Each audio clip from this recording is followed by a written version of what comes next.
Yep, I defer my time to Mr. Rubin here. Well, it's a crazy world, crazy world. Somebody's gotta have to save you.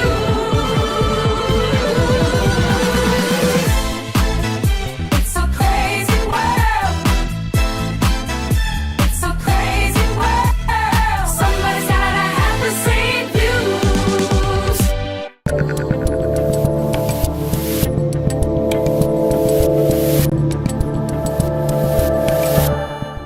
hello, people. I'm Dave Rubin. This is the Rubin Report. It is December 11th, 2024.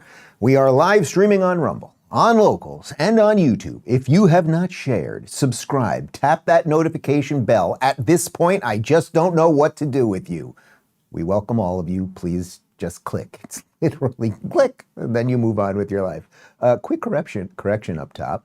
I believe that yesterday I referred to Daniel Penny as a member of the Navy, but he is actually a Marine. You know I'm not above correction, so there you go. Everyone makes mistakes. What are you going to do? We do a lot of this on the fly. And let's just dive into what we're doing. Did I even say my name? I'm Dave Rubin. This is the Rubin Report. You guys know what you're doing, right? We got an interesting show for you today because something has been brewing online, I guess, for a couple months now that people have been trying to drag me into, and I've been a little hesitant or reticent to talk about it. But for those of you that have been with me for years and years, you know that I started at the Young Turks, the original Rubin Report, way back when, started on the Young Turks network when I was a progressive, I was a lefty, all of that stuff about 11 years ago. I moved to Los Angeles and started the show in February of 2013. And then, of course, over the course of about a year and a half there, I started waking up to some of the excesses of the left. You guys know all my feelings about that, and I've written several books about it and done a million PragerU videos, and I do this show every day. And I've been I don't know that there's literally anyone in America that has been more open about their political evolution than me, and that's obviously led me to a lot of success and a certain amount of people that hate me and everything in between, and it's all good. It's been a nice life, and the career is going well, and it's all good. But one of the interesting things that happened in the course of that, and all of you know this, for any of you that have woken up or you've been red-pilled or whatever you want to call it, is as you start doing that, you start getting a lot of hate. You start losing friends and people turn on you and they block you on Facebook and all of the stuff.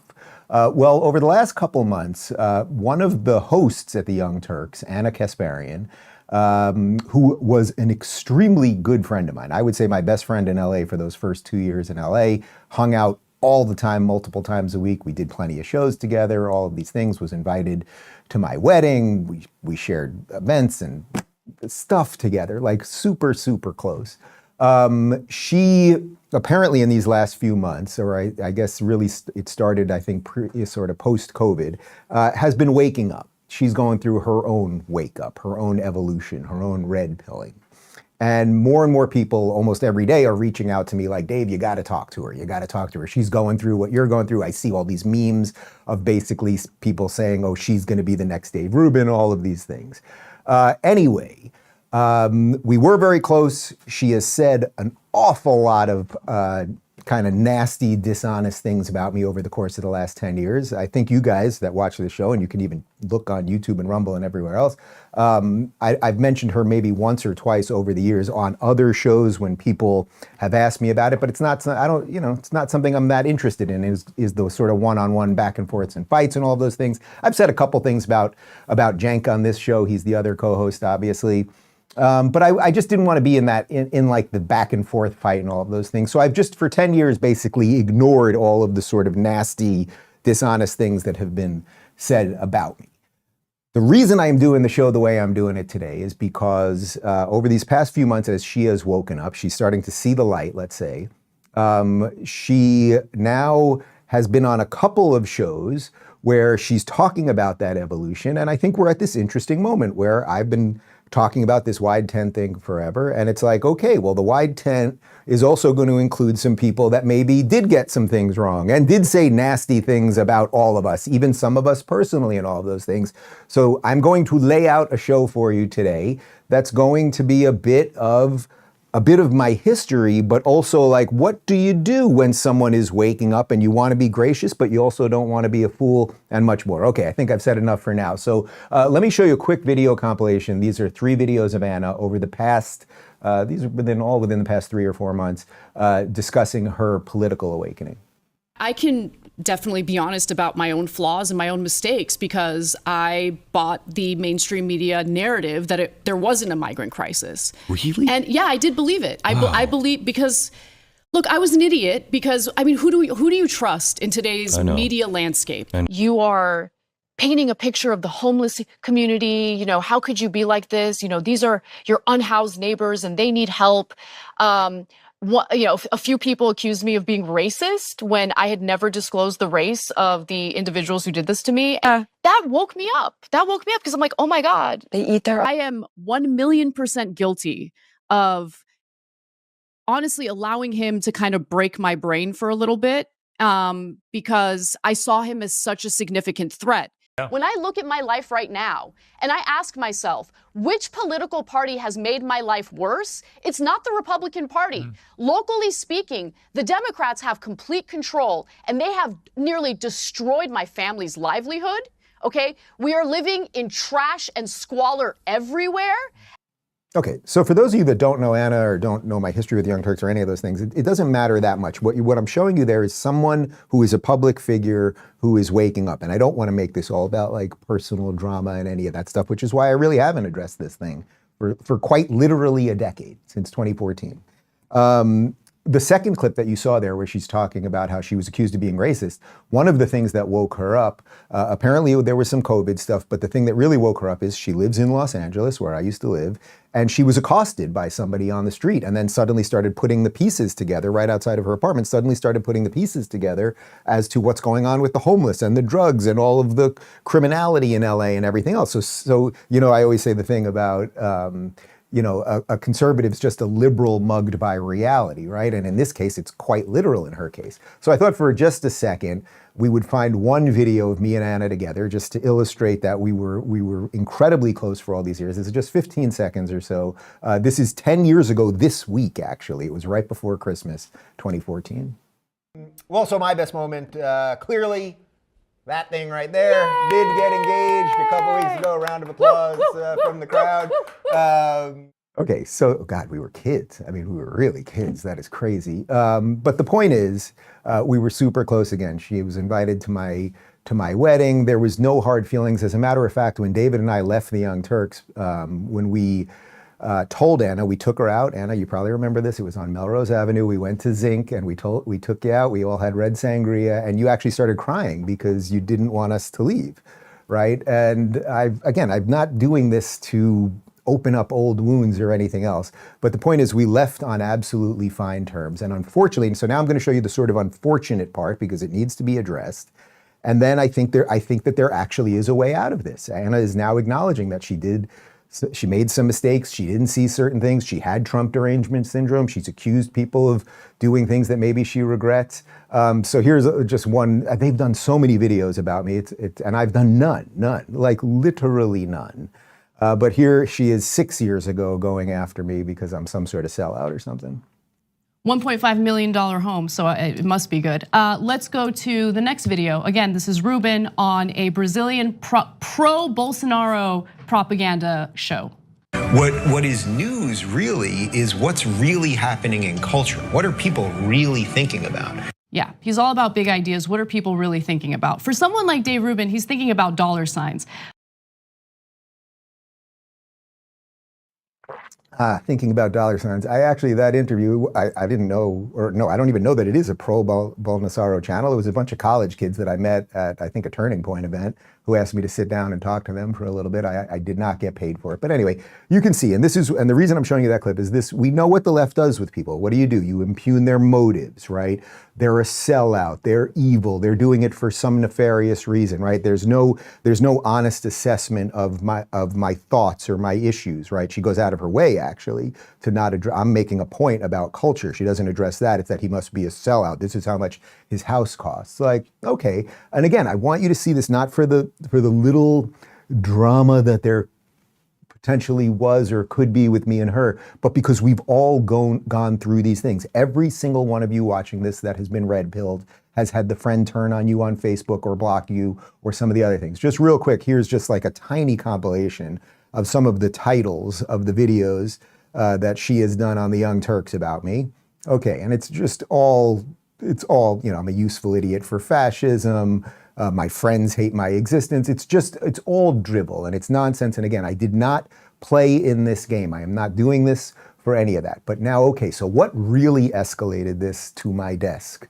What escalated it was Anna was on Piers Morgan a couple days ago, and as she has woken up, what she's finding, and it's very obvious because the truth is incontrovertible, you will consistently find that people on the right will be open and willing to disagree with you and yet treat you decently, and that simply doesn't happen on the left, which is why she's able to sit down at my friend Glenn Beck's studio in Dallas and have a wonderful conversation with him, even though I have no doubt she has said unbelievably horrible things about Glenn Beck for the last 10 years. He's still willing to do that. The people on the right are more tolerant. People on the left say they're tolerant. People on the right generally act tolerant. Anyway, what really escalated this in the last couple of days was Anna was on Piers Morgan, and I did not know this till I saw it, but he asked her about me.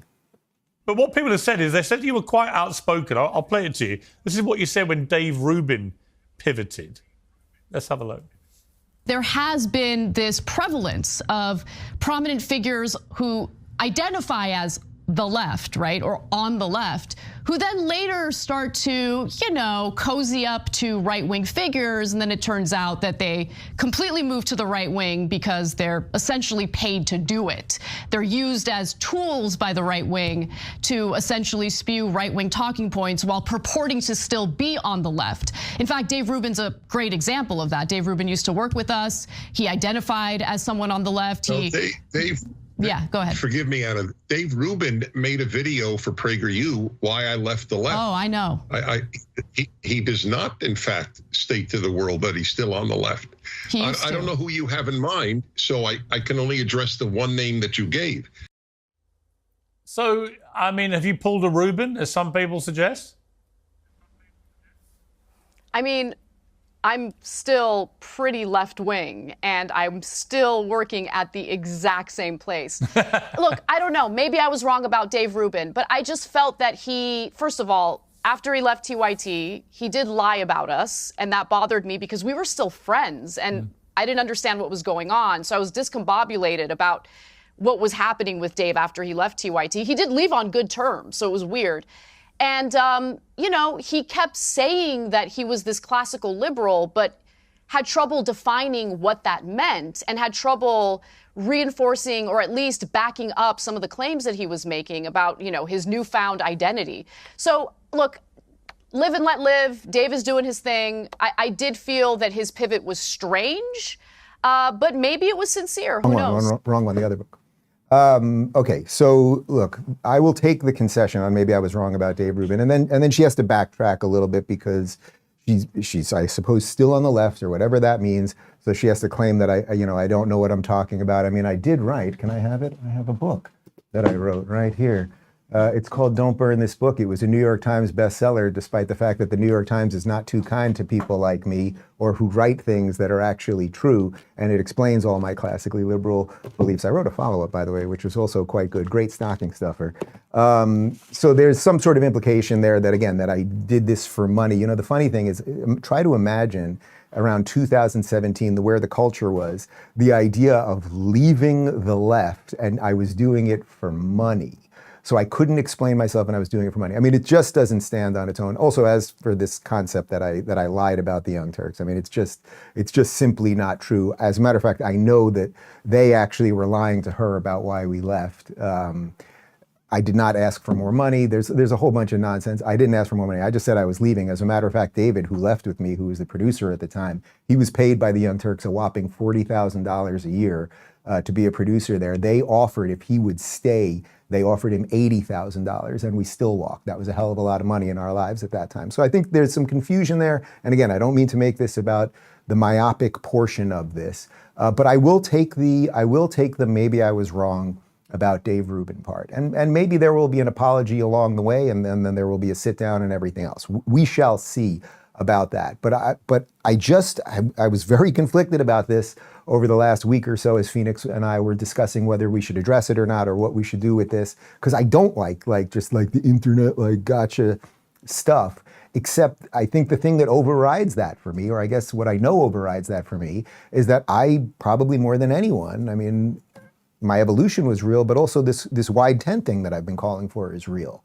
And when you're going to have a wide tent, you're going to have some people that maybe you weren't thrilled with before. So I did tweet this out, and she did not respond, but we shall see. I saw that video and I tweeted, "Hey, Ana Kasparian, glad to see you're rethinking some things. For the record, I can explain my classically liberal beliefs quite well. I wrote 2 books about them, and I never lied about TYT. Some people lied to you, but that's not what's important. Want to break the internet." So this is my official invite to Ana Kasparian to sit down. We can do it in person or we can do it on Skype. We can find a third location if you want Piers Morgan to moderate it. I am willing to do all those things. If there's anything else that you want to accuse me of, we could do it completely live, and that'll be just fine. If you'd rather just apologize and then we move on and talk about what all our touch points are and what we see the same, or how we see that government should be different or something like that, I think that would be fine too. And that's actually how we will continue to heal this country and own a proper culture that is good and pluralistic in the sense of ideas and all those things. If you still, she said she still has her lefty beliefs or whatever they are, okay, that's fine. I don't care. I like when people have differences of opinion. The funny thing is, I know from my own experience and from the experience of so many of you guys that when people wake up, you just can't stop the wake up. So my guess is over time, and Anna, maybe you don't want to hear this yet, most of your lefty, whatever you have that you think is still lefty at this point, is going to disappear, because that is just what happens. You cannot stop the truth. It is as simple as that. However, despite all of the things that you have said about me, and again, whether you lied or they lied to you, or some of the nasty things, and I was above the fray the entire time, I will put all of that aside to see if we can do something better that I think would be good for the culture and good for the country. So that is segment 1 of the Rubin Report for today. We're going to talk about Daniel Penny and obviously the shooting of the CEO Brian Thompson and a bunch more in just a second. But let me, and Pete Hegseth and a whole bunch more. But let me talk to you about preserved gold first. Folks, we're living in unpredictable times with digital currencies on the rise, a whopping $35 trillion in national debt, and inflation still at a 40-year high. For these reasons and more, the big short traders, known for their successful bet against the housing market back in 2008, are warning that Americans don't have enough gold in their portfolios. Their advice comes amid massive central bank gold buying taking place globally and spiraling $35 trillion in national debt lingering across the U.S. That's why you should strongly consider physical gold and silver to help you protect your retirement accounts like IRAs and 401ks. Preserve Gold is giving away a no-cost, no-obligation free wealth protection guide that contains 25-plus pages of detailed information and insights. Learn how you can put physical gold and silver into an IRA or 401k and even purchase precious metals for delivery directly to your home. All you need to do is text the word Dave to 50505. Preserve Gold has hundreds of 5-star reviews and millions of dollars in trusted transactions with satisfied clients. As an exclusive offer for my viewers, in addition to their free guide, you can also get up to $15,000 in free gold and silver with a qualified purchase. Just text Dave to 50505 to receive this exclusive offer. You know what I've decided to do? I'm a good man. Oh, this book is already signed. We're going to get a different version of Don't Burn This Book. I'm going to sign it to Anna, and we're going to mail it over there to the Young Turks studios and see what happens. And maybe she'll end up agreeing with a bit more than she might have thought of. Let's move on to some of the news that's breaking really across the country right now. There's a lot of stuff, and it's all sort of loosely connected. And I think in some sense it's loosely connected to the first segment we did right there when regarding people waking up. So Daniel Penny went on Jesse Waters' show last night. He has been acquitted, and this was really the first time that in a public sense he talked about the acquittal and what happened. So take a look. The former Marine enduring years of vicious left-wing attacks who vilified him as a racist. But Penny has no regrets, and here's why. What in you caused you to want to get involved? I mean, I'm not a confrontational person. I don't really extend myself. I think this type of thing is very uncomfortable. All this attention and limelight is very uncomfortable, and I would prefer without it. I didn't want any type of attention or praise, and I still don't. The guilt I would have felt if someone did get hurt, if he did do what he was threatening to do, would never be able to live with myself. And I'll take 1 million court appearances and people calling me names and people hating me just to keep one of those people from getting hurt or killed. That's a good man right there. It's so interesting what he's focused on. What he's focused on is not what he's going through right now. He's focused on, boy, if I hadn't done this, that 30-year-old guy with the history of drug problems and all of this stuff, who was on the subway getting in people's faces, in the faces of kids and women, et cetera, and yelling at them and saying he was going to hurt people and that he didn't care and all of these things. Had he done something, had he actually hurt or even killed one of those people, he couldn't have lived with himself. That's still what he's focused on. This is a 24-year-old Marine who was on his way to school on the subway, and we're all told, do something, right? Say, you see something, say something, or do something. We're all told, like, you know, you should be a man and defend people when bad things are about to happen. He did the right thing. This was a true carriage, not miscarriage. This was a carriage of justice that he is a free man right now. And of course, all of the bad guys, all of the people who get everything wrong are going after him. Listen to AOC here talking about the justice system as it pertains to Mr. Penny. Essentially said that he would do it again if necessary, if there was a present threat. What do you make of the comments? Well, you know, doesn't that, I just feel like that tells us everything. If we do not want violence on our subways, and the point of our justice system is a level of accountability to prevent a person who does not have remorse about taking another person's life. I mean, even people who have engaged in manslaughter or have taken a life accidentally express remorse. And so the fact that a person may express no remorse indicates that there's a risk that it may happen again. And if we do not want to unleash that level of violence, then we should exert a level of accountability to prevent that from happening again. You know, it's interesting. We actually can connect this to the earlier segment because leftism, I think, basically creates a situation where you get everything wrong. You get absolutely everything wrong. And that's exactly what AOC is doing right there. She seems to think that the man who saved the people, the women and children from getting hurt, who were being threatened, he was saying he was going to kill them, that the man who saved them is the bad guy.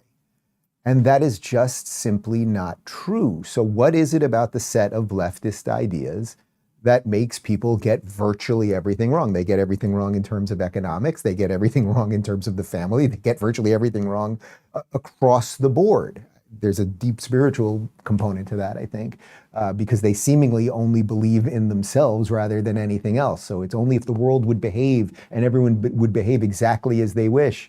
And it's like, lady, if you cared about the people, the good people trying to ride the subway, you as a congresswoman in New York, you might try to create the economic conditions so there's less homeless people. You might try to do some things to get some drugs off the street or have less transients out there, or not defund the police, thus leaving the average citizen to have to do the right thing instead of proper policing. So if you want to blame anyone for this, actually, AOC, it's you and your set of ideas that are far more to blame than Daniel Penny. But of course, the usual grifters are just going to come out and blame this on racism and everything else, which the implication, think how thin that is. I know you guys know it, like the cries of racism these days are always so thin. But this idea that somehow if it had been a crazed white person getting in the face of the women and children on the subway and threatening them, that somehow Daniel Penny would have been like, oh, it's fine. Like, we just played the video of Daniel Penny. He still is worried about had he not done anything, how he would have lived. And it's like, no, he was like, yeah, I just got on the subway today. I'm going to just kill a black guy. It's absolutely insane. Anyway, here is BLM leader Chivona Newsome on Dan Abrams' show, basically saying that Daniel Penny is racist. So do you not blame Jordan Neely at all? I mean, for what he did? He deserves no blame from your perspective, right? Did you hear the witness testimony? I'm asking or you a question. Are you cherry picking the ones? I'm asking you a question. Do you blame Jordan Neely at all for his conduct? If Jordan Neely was a white man, we'd be saying it was an opioid crisis. He was hungry. He was mentally ill. He had a muffin in his pocket. I wouldn't be if there were other. What about the witnesses? Let's play again, just so we're clear on the race. Play Eddie Gibson, who begged Daniel Neely to stop. Oh, yeah, but he stayed there throughout the incident. Play the ones that fit the narrative. But what's the narrative? There's black women who were on the subway. It was mostly people of color on the subway. What about a white man during cross-examination who said that he was afraid of Daniel Penny, the one who poured water onto his head and said that he was afraid? He was a white man. Yeah, okay, so... And what about the Latino man who was holding his arms? I'm not the one identifying everyone by race. You are. You're the one who keeps telling... Why? Why do you have to? There was nothing in this case. Because when you look at the FBI, when you look at when hate crimes happen, when you look at when injustice happened to black people, but let's agree. We don't get justice. How sad what the left has done to people, that you would view everything through the lens of race, and you think, oh, there was a Latino person on the car and he did this, and there was a black person on the car and he did this. That it's just, that is the sum totality of what we are. And that's really what has been so pushed on us for the last 10 years that has broken so many brains on the left, I would say, to, in some sense, connect that also to the earlier segment, why they're so hysterical all the time, because their worldview is largely not connected to reality. We are all individuals who are complex and multi-tiered and everything else, but they've whittled us down to skin color. And again, you just have to think about it slightly differently. If it had been for anyone that's ever been on the New York City subway, and I lived in New York City for 20 years, and you see homeless people everywhere and crazy people everywhere and people pissing and shitting on the subway, and as we covered yesterday, public masturbation is up 51%, not 50%, 51%. Somebody's really at it over there. The idea that you would only stop someone from doing a horrific thing because of their skin color is just completely insane. Anyway, speaking of completely insane, let's jump over to the ladies of The View, because here are Whoopi and Sunny. They're not happy with Daniel Penny, and they are defending Jordan Neely, again, who was threatening women and children, some of whom happen to be black, on the subway. I don't know. I don't know that seeing them celebrating in a bar made me comfortable. You know? I mean, you killed a guy. The man is dead, and maybe you take the celebration home. You don't do it outside, but that's just me. Yeah. But what and people are conflicted because he was an ill man, and the more information we're learning about him now, turns out his mom had been murdered, and that may have been what set him off on his mental path. Yeah. Well, that's what his family is saying. That's what they're saying. And so when you look at that and you look at the result of what happened, my question is, where is our compassion as a society? Where is our compassion? And one other thing. Man, what a perfect illustration of what I just said. You will end up getting everything wrong. Whoopi Goldberg, we did a quick Google search. She's worth about 60 mil. I don't begrudge her any of that, right? She used to be a great actress and Oscar winning, and what was the line in Ghost?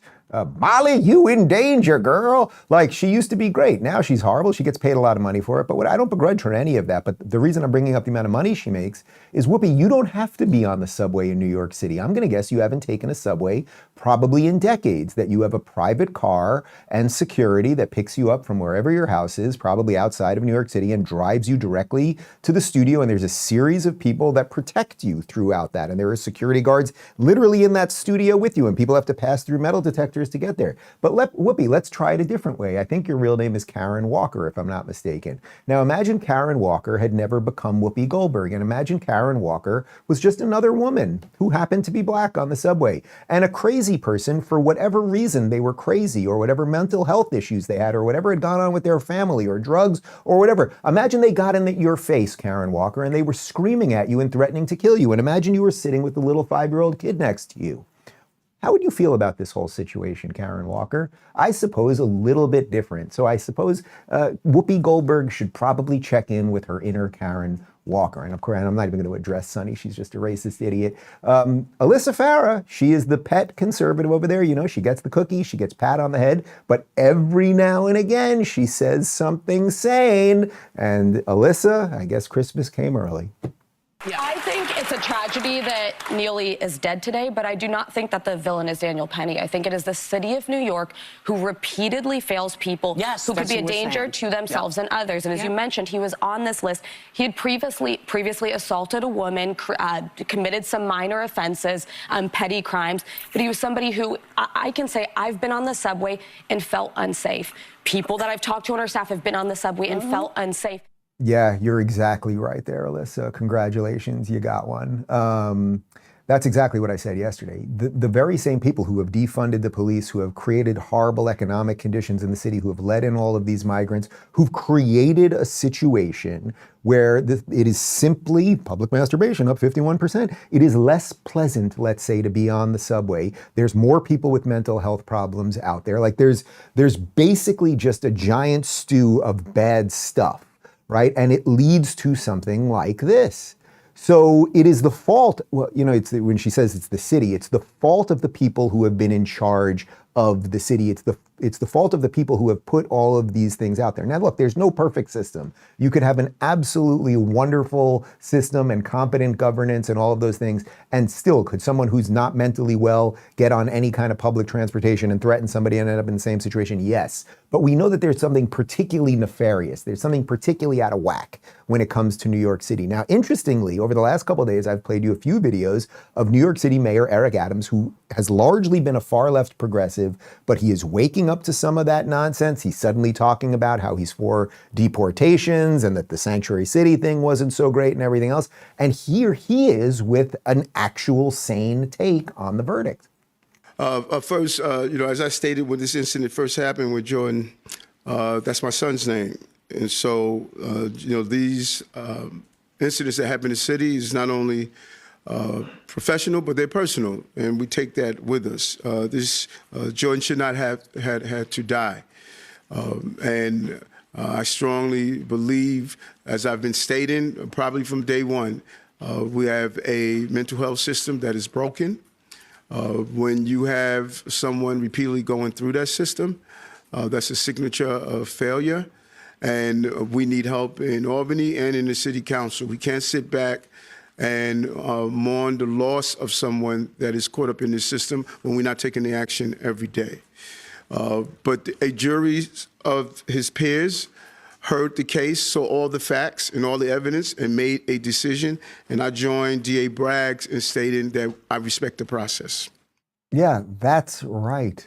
That's right. Now, you could say, like, if you want to just make like a little argument against him, you could basically say, well, the idea that people are getting mental health services from the state is completely ridiculous. Like, that's not really what's going on here. I remember when I lived in LA, there were always billboards everywhere about like the LA Department of Mental Health, as if you could call the Department of Mental Health in LA and anyone was going to get more mentally healthy because of them. Like, that's probably completely absurd. And what we really need to talk about are families and two-parent families and stable homes and proper education and diet and exercise and a whole bunch of other things. But like, just shifting that aside for a moment, the basic point of what he is saying is that there was a trial of Daniel Penny's peers.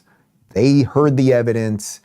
You all know the story now, and we better respect that. Now, we know a certain amount of people won't, but we probably should, otherwise it'll lead to more violence and more vigilante justice, which we played that video of one of the BLM leaders yesterday calling for it. I should make another correction. Second correction in one show. I'm not above it. I said that Whoopi Goldberg's real name was Karen Walker. It's Karen Johnson. So if there's a Karen Walker out there that I just compared to Whoopi Goldberg, I'd like to apologize to you and yours. Guys, let's talk about Rumble Premium for a second, and then we'll have more on the other big case, which of course was the murder of healthcare CEO Brian Thompson in New York just a couple of days ago. When Rumble first started in 2013, they built the platform for the small creator. They didn't censor or have biases. They were fair and treated all creators equally. No one thought platforms would censor political conversation or censor opinions around COVID, but they did. Facebook admitted they fell to pressure from the Biden and Harris administration. Of course, Rumble did not. They held the line. They're attacked daily for giving us a voice to talk to you. They're attacked in corporate media. They're attacked by governments like France. They're attacked by brand advertisers who refuse to work with them. Corporate America is fighting to remove free speech while Rumble is fighting to keep it. Rumble won't survive with brand advertisers alone. They don't get much of it. So watching our show is the number one way we can ask for support from you. But if you really believe in this fight and you have the means, one major way you can help Rumble survive is by joining Rumble Premium. Join the community that believes in the First Amendment and believes in our human right to free speech. Rumble is offering $10 off with promo code Rubin when you purchase an annual subscription. Go to rumble.com/premium/Rubin and use code Rubin. Like I said, if you have the means and believe in the cause, now is the time to join Rumble Premium. If you don't have the means, we're just happy if you watch us right here on Rumble. Okay, so let's get you up to speed on the latest with United Healthcare CEO Brian Thompson, who was quite literally summarily executed on the streets of New York City. This is from Colin Rugg. Just in, the person of interest in the United Healthcare CEO execution has been ID'd as Luigi Mangione, a former Ivy League student and activist. Mangione is described as a tech whiz and was a former valedictorian. Mangione is an anti-capitalist 26-year-old who shares quotes online from Unabomber Ted Kaczynski. Imagine a society that subjects people to conditions that make them terribly unhappy, then gives them drugs to take away their unhappiness, a Kaczynski quote liked by Mangione read. Science fiction. It is already happening to some extent in our own society. Instead of removing the conditions that make people depressed, modern society gives them antidepressant drugs. In effect, antidepressants are a means of modifying an individual's internal state in such a way as to enable him to tolerate social conditions that he would otherwise find intolerable. Mangione studied at the University of Pennsylvania. He was valedictorian of his 2016 graduating class at Gilman School in Baltimore. According to the New York Post, his ex-profile appears to be Pep Mangione. I don't even know if that account's still up right now. They usually take those things down pretty quickly. But anyway, we're now that we know who this guy is, we are getting more and more evidence about, we're getting more and more information about him. Obviously, yesterday we covered some of the things as it relates to his back pain and that he was probably on drugs related to that and potentially didn't get some healthcare coverage that he wanted to. We now have a little bit of insight into some of his political beliefs. By the way, as it pertains to SSRIs and drugging people and not dealing with the proper issues and just drugging people instead of figuring out the root cause of things, I can get on board some of that stuff. Anyway, here he is being taken to the police station yesterday. Down. Oh my God! That's completely out of touch, and it's an insult to the intelligence of the American people and the lived experience.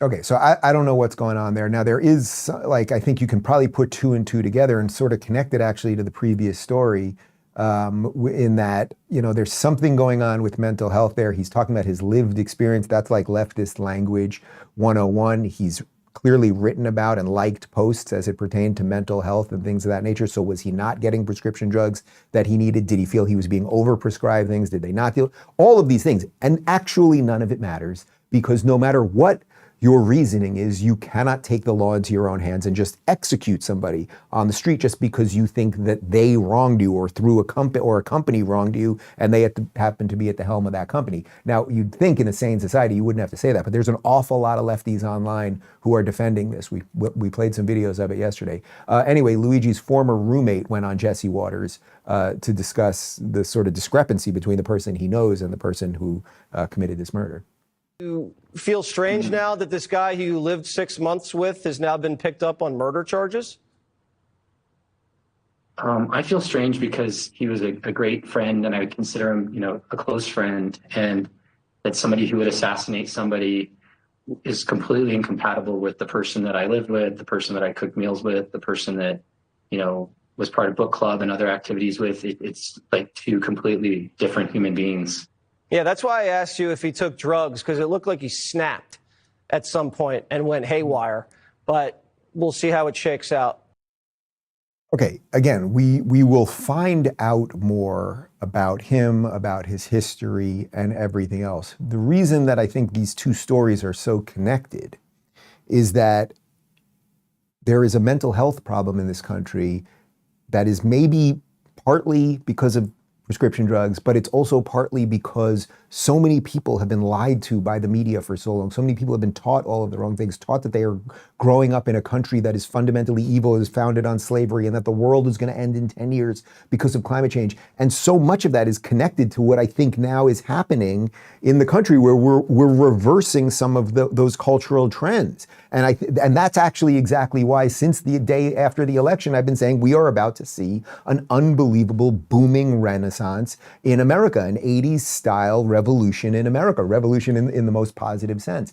The other part that I think has been super interesting about this, and I had a tweet about this go really viral yesterday, is that as this guy got executed on the streets of New York City, just executed, you've all seen the video at this point, nobody on the left is talking about gun control. Now, they're always talking about gun control. Whatever happens with guns, they always bring it back to gun control. And it's too easy to get guns, and there are too many murderers out there and everything. They never talk about why people kill people, or mental health, or whatever else, the cultural stuff that I just mentioned. But they're always talking about gun control. And however, have you seen any clips on CNN covering this where they're talking about gun control? Is the New York Times writing op-eds about gun control? So I tweeted this. Pretty interesting that a healthcare CEO is murdered in cold blood on the streets of New York City, and nobody on the left is talking about gun control. And what are they talking about? Well, we're talking about mental health, and we're talking about SSRIs. What really should we be talking about, right? Like, we're talking about it here. We should be talking about mental health. We should be talking about prescription drugs, SSRIs. We should be talking about radical academia and the mainstream media that's lied about everything. And hopefully we will get to some of those things. Let's jump back to The View, where these women should all be on prescription drugs if they're not. Here's Sunny and Joy blaming the shooting on ghost guns because it appears perhaps he 3D printed this thing. We'll see.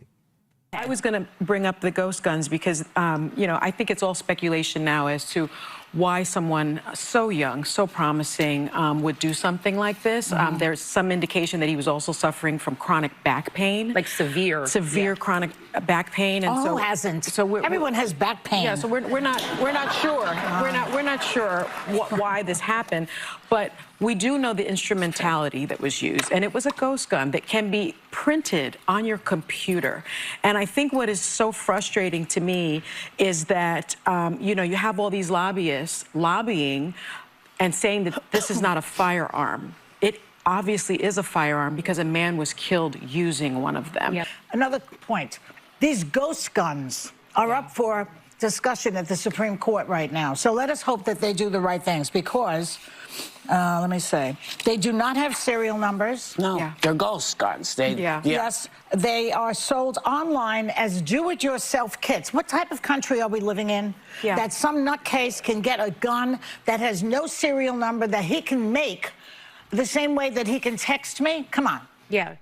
All right, lady, before I even analyze the clip, let's go to what happened a moment later, because you can already guess what happened a moment later.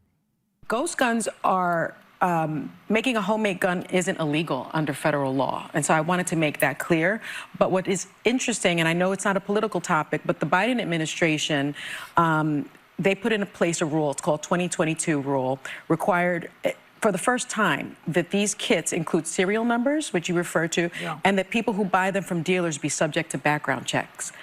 Yeah, which you referred to incorrectly, and then Whoopi was like, yeah, there's no serial number, they're ghost guns. So as always, they just don't know what they're talking about, and they either have to issue a correction or a legal statement or anything else. But the point is, Joy almost said something sane there when she said everyone has back pain. It's like, you know what, you're kind of right. A lot of people do have back pain. After I play ball for 3 hours, my back hurts, right? And it's tough sometimes to like bend over and pick something up after you're running around for 3 hours. Okay, people have back pain. It's kind of ubiquitous throughout society. But most people then don't shoot somebody because of it. So let's talk about the real thing. It's not whether he had a regular gun that he potentially could have bought legally if he would have passed whatever background checks were needed wherever he was to get the gun, or whether he 3D printed it or anything else. Let's talk about the real issues here, which seem, again, much more to be connected with mental health, with prescription drugs, and a series of things as it pertains to education and people being taught the wrong things. But of course, what do you guys want to do here? You guys want to make sure that this is about guns. Guys, let's talk about 1775 coffee, and then we'll talk about another guy who is standing up against the machine, right? We've had Ana Kasparian perhaps waking up and seeing that the machine ain't quite right about things. We've had Daniel Penny, who is now on the other side. The machine was ready to throw him in jail, but he got through the other side. Well, I don't want to lead too much. Just watch the commercial and then we'll come back and I'll tell you what we're doing. Okay, fine. Guys, Peaberry coffee isn't your average bean. It's coffee's best-kept secret. Only 5% of coffee beans grow as peaberries, making them denser, more flavorful, and packed with bold energy to kickstart your mornings. This isn't just coffee, it's a richer, more powerful brew. 1775 Peaberry coffee is for those who refuse to compromise. Each bean is hand-picked at high altitudes for that smooth, powerful kick you need to fuel your day. No corporate crap, no woke nonsense, just the best coffee you'll ever taste. And it's not just about the coffee, it's about what it stands for, whether it's Peaberry dark or medium roast, or the new mushroom blend. 1775 coffee is about quality, freedom, and living with purpose. Head on over to 1775coffee.com, grab your Peaberry, and join the coffee revolution. Use code Rubin to save 15%. Your mornings deserve better. Brew Rebellion. Okay, so this is going to be a bit of a jump, but I think you'll see how we're going to tie it together. The other big sort of like hardcore political thing at the moment is that Trump's nominee for defense secretary is Pete Hegseth. Pete Hegseth, who has quite a military background and obviously weekend host over at Fox. But there is all sorts of attacks going against the guy, and we've got a bit more from the Daily Wire. Trump defense secretary nominee Pete Hegseth has broken his silence on the sexual assault accusation made against him back in 2017, which has resurfaced since President-elect Trump tapped Hegseth for the DOD position. A police report concerning the allegation against Hegseth, a decorated combat veteran and former Fox News host, was released last week in response to a public records request. An unnamed woman claimed Hegseth sexually assaulted her in a hotel room following a conservative conference. Hegseth said that the encounter was consensual and police decided against any further action. It's very simple, Hegseth told reporters on Thursday. The matter was fully investigated and I was completely cleared, and that's where I'm going to leave it. Okay, so that's where we are at with that accusation from 8 years ago. By the way, there were also people were saying, oh, he's also a drunk. And it's like I think 10 of his Fox News co-hosts and colleagues all came out saying they've never seen him drunk on camera. And I don't even know if I mentioned this last week, but I saw Pete Hegseth about 2 months ago after I did Gutfeld. I went over to Del Frisco's, right next door to the Fox News studios over there. I went for dinner. I saw Pete sitting at the bar, eating a steak, and I was having my tequila, and I walked up to him and I said, oh, can I get you a drink? And he was like, oh, I'm not drinking right now. Like, that's not what an alcoholic, like, it's all just ridiculous and conjecture. And did we not already go through all of this with Brett Kavanaugh? So the point, and this is what I think Trump really has to understand, and I think he does, and I think he did learn the lessons, is you have to stick with Pete Hegseth right now. Not only is he qualified and will be highly competent and a great communicator as a TV host, but if you allow your administration to come in with a scalped head, let's put aside the Gates thing for a second, because there was a lot of messy stuff around Gates. But if you let them chop off the nuts of somebody who does it is not deserved, you will be walking into your administration hampered already. It would be a major concession to the deep state, to the machine, whatever you want to call it. So Trump has to continue to back this guy. I think that's what we're seeing. And hopefully more and more Republicans and maybe some Democrats, not that there's any sane ones left, will see the light on this thing. Anyway, let's jump over to the televised mental institution known as MSNBC, because Eric Swalwell, who banged a Chinese spy, and Michael Steele, who used to be a Republican and is now just I don't even think he was the head of the Republican Party. The guy was literally the head of the RNC, and now he's just like this pet, the Democrat nothing, I guess. Here they are going after Hegseth. I just want to push a little bit. Do you think that what we are watching unfold does change the calculus for some Republicans in the Senate who might not have wanted to have this fight? Yes. Now, the trick here is you can't put it on just one. When you put it on just one person, they shrink. And the beauty of Gates not being the nominee is that no one can say who the senator was that took out Gates. Mm-hmm. And so they need to find a way to collectively come together to take down these nominees. By the way, I thought it was so interesting, Michael, that Pete Hegseth, the man who said no woman should ever go into combat, sent his poor mom into combat to try and save his butt. And I feel bad for her. But she did have thoughts about him, too, before Yeah. So when your mama tell you you're not much of a man, that puts you in a very interesting position. So, God, what worthless drivel they show on that network. Swalwell fucked a Chinese spy. Google it. Her name is Fang Fang, and he fucked her. And he has the gall to go on television and tell you that Pete Hegseth is a bad guy. Eric Swalwell should probably be in jail. And there he is doing that. Anyway, Megyn Kelly sat down with Pete Hegseth and talked about whether he's being Kavanaugh'd right now.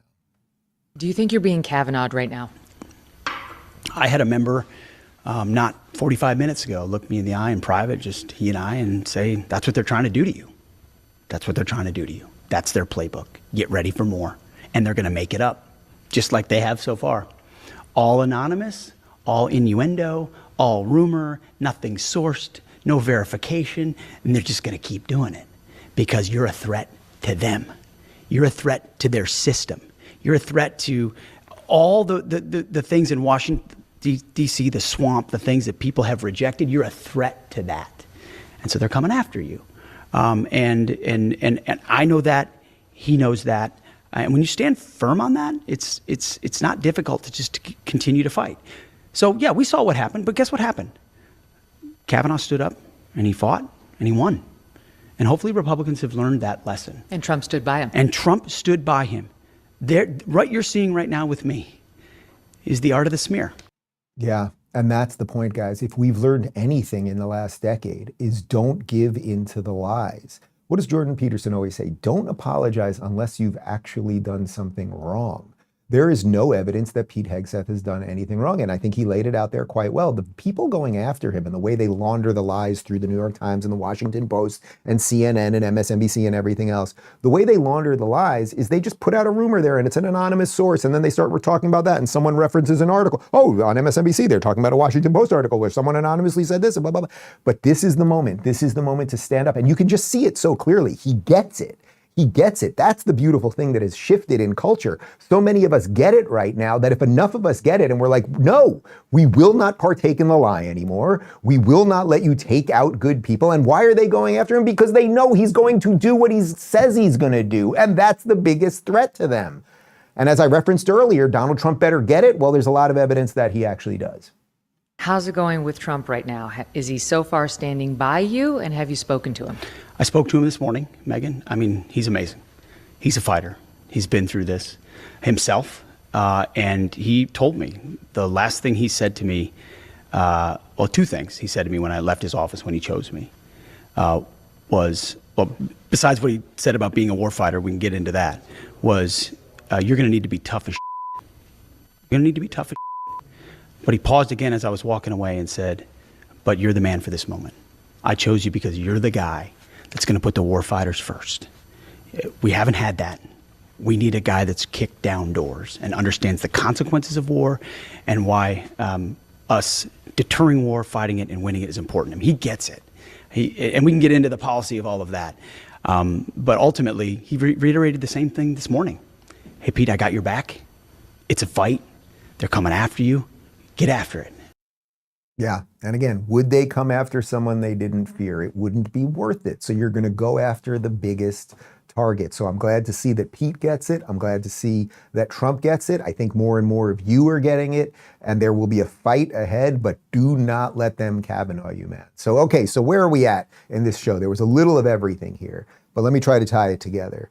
For Daniel Penny, you did the right thing, right? There was someone threatening people on the subway, and you did the right thing, okay? And now the system has exonerated you. So for you, I think the lesson is ignore the haters now. Go out there and live a great life. Tell the truth. Be brave. Like, see what the adventure of life presents you. The machine could have destroyed you, but it didn't. For Pete Hegseth, it's like, do not stop. Do not stop right now. You are in the middle of the thing. Daniel Penny is now on the other side of the thing. He's been exonerated. He's on the other side. He has to figure out what his path is in life. And he's a young man, only 24 years old. For Hegseth, you are in the belly of the beast right now. You are target number one for an awful, evil machine. But it's very, very clear your eyes are on the prize, and you're just going to walk straight through that fire. And then to connect this to everything else where we started, for Ana Kasparian, someone waking up right now, someone that may be rethinking some of their positions, or perhaps is a little, let's say, apologetic about some of the things they did in the past, or maybe they accuse people of doing things they shouldn't have, or they're just rethinking their positions. What I would say is don't be afraid of getting to the end of the road. Like, if you follow the truth, it will take you to someplace good, or at least, as Jordan would say, it will take you to the best of all possible alternatives. And how do I know that that's true? Well, let's play a video of Jordan himself. This is Jordan Peterson, who at this time was a little-known psychology professor at the University of Toronto in 2016. And as you guys all know, in Canada, they were pushing Bill C-16, which was going to threaten to jail and fine people if they misgendered somebody, even accidentally, although that should be largely irrelevant. And here's Jordan Peterson, really just at the beginnings of him stepping into the fire. Right. So there's a reason I'm defending freedom of speech. And the reason for that is quite straightforward. The reason I'm defending freedom of speech is because that's how people with different opinions settle their opinions in a civil society. And if we lose that... That's 8 years ago. And in the 8 years since then, Jordan Peterson has helped change the world. He has helped more people stand up straight with their shoulders back. He has helped more people clean up their room before they clean the world. And look where he is today. That is the point. That is the point. Daniel Penny, you will do great things in your life, I have no doubt. Pete Hegseth, when you get through this thing, you will reform our military the way it is supposed to be. You got to keep going. And Ana Kasparian, as you see the truth, if you follow the truth, it will lead you to a better place. And look at Jordan Peterson now. You can walk there. You can walk there. That's very, very different than you have to walk there. Well, it went from you can walk there to you have to walk there in about 15 seconds. It's like, people don't need cars. People don't need to fly. People don't need clothes. People don't need to eat meat. People don't need dairy. It's like, you. No, I mean, seriously, you petty tyrants, you would control everything. So the point of that, guys, is that 8 years ago, Jordan Peterson was defending this little C-16 bill in Canada. And 8 years later, he has not only literally changed the world, but is still on the forefront of all of the important issues fighting against authoritarianism. And what is the key to all of this? The key that I think that Daniel Penny has been through by doing the right thing, the key that Pete Hegseth clearly knows by continuing the fight, and the key that I think Ana is probably learning right now, well, it's stop being afraid. Do you watch Fox News with your finger on the back button in case someone enters the room? Do you methodically clear your browser history to erase all evidence of PragerU videos? Do you hide your subscription to the Ben Shapiro podcast? Or, and perhaps most dangerous of all, are you afraid of getting caught watching the Rubin Report, which is hosted by the very scary but quite dapper Dave Rubin? If the answer to any of these questions is yes, then you're in the political closet and it's time to come out. The point is, perhaps your most important job as a human being is to stand up for the things you believe in. Don't take the path of least resistance. Be better than those who would silence you, deplatform you, and mob you. How? Just stop being afraid. It's time to come out of the closet, the political one. You are the solution to the bravery deficit. So what are you waiting for? All right, that is one of my 4 PragerU videos. That's just a portion of it. Obviously, you can find the full thing over at PragerU.com or their YouTube channel or wherever else. But that's the point. That's the point, guys. And that goes for everybody, whether it's Ana, if they sent this to you and you're watching, or it's any of you watching this. Stop being afraid. The fight is here. You can't avoid it. It will come for you one way or another. But there is so much evidence right now that we are turning things around. But as the thing gets turned around, that's when they will come for you more and more. That's when the machine will get more and more hysterical. And we've still got, whatever it is, 40 some odd days until Donald Trump becomes president again. And God knows what the machine can do. And God only knows what the machine can do once he is president. And the political answer is not really the answer. It's a spiritual and existential answer for all of us. So anyway, Ana, I look forward to chatting. We got a post-game show, rubinreport.locals.com in about 30 seconds. We have a relaunch, daverubin.store, if you want to get some merch before the holidays. We leave you with the view, and we'll see you on the other side.